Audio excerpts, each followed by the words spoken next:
Hello there and welcome to another video. Look, as a business owner, how do you know when to outsource, what to outsource, and why you should outsource?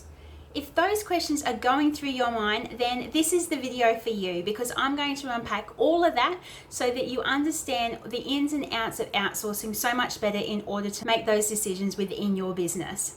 If it's your first time here, I'm Melanie Webber, and my channel is all about helping everyday people to achieve financial freedom, to achieve time freedom, so they have the flexibility to spend their time doing the things that they love whilst earning a great income and helping many people.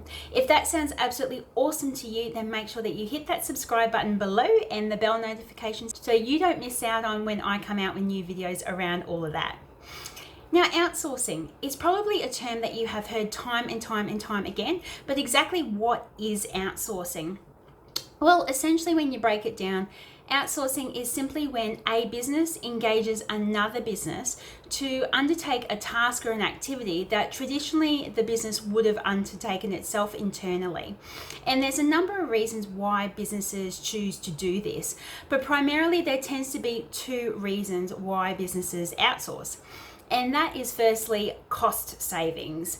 And cost savings can be attributed to a couple of things. They could be as the result of reduced labor costs in other countries. So the business where the business is located can have higher labor costs as opposed to offshore labor costs, and that's the basis as to why the decision is made to outsource. Also too, there's reduced costs for if the activity doesn't require a full-time person to be employed to do that activity. So in paying for someone to spend a specified amount of time on that activity, there can be immense cost savings associated with that. And the other one is, of course, is time savings. And predominantly the time savings are for the business owner, so that they're not needing to allocate or spend a lot of their time on tasks that really don't move the needle for the business. So getting others to do tasks that they would traditionally have done themselves frees up their time to dedicate them to more strategic, to more revenue generating activities that is really a much better utilization of the business owner's time. Just to give some examples of functions that companies tend to outsource are things like payroll processing. And when I was living and working in New Zealand, I worked in a contact center or a call center that was outsourced from an energy company. So those two are really common functions that a lot of companies choose to outsource. So now that we've talked about what outsourcing is and why you would outsource, how do you choose what to outsource? How do you really know what to offload from your plate onto someone else's to free up your time? Well, there's a number of schools of thought on this as to what activities are best for you to outsource.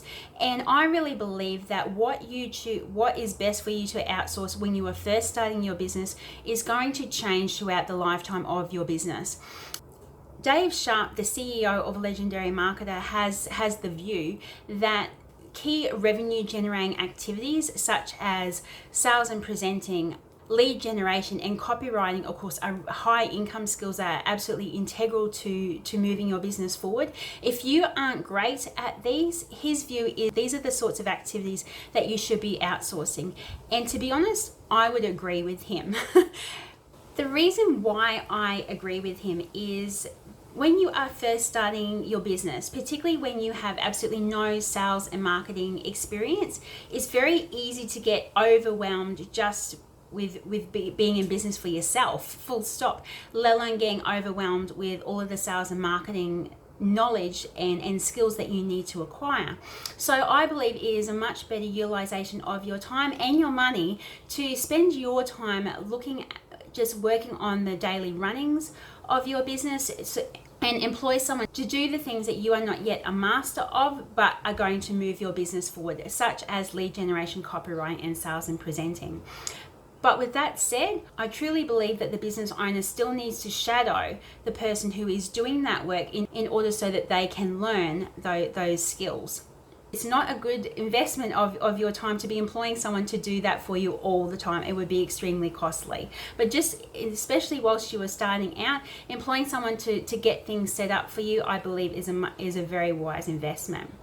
And then of course, over time, as you develop those skills yourself, as you master them, as you have confidence in them, when you know how to perform those high income skills yourself, then you would look at employing someone else, such as a virtual assistant or a like, to undertake the tasks that aren't as critical or as highly skilled within your business.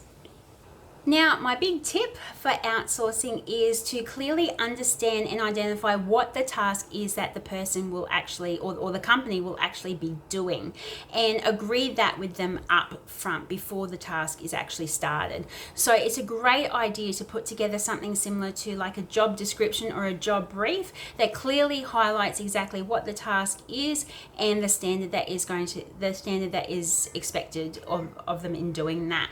So thank you so much for watching this video. I certainly hope it has helped you understand a lot better what outsourcing is, why you would outsource, and how you would know what activities to outsource.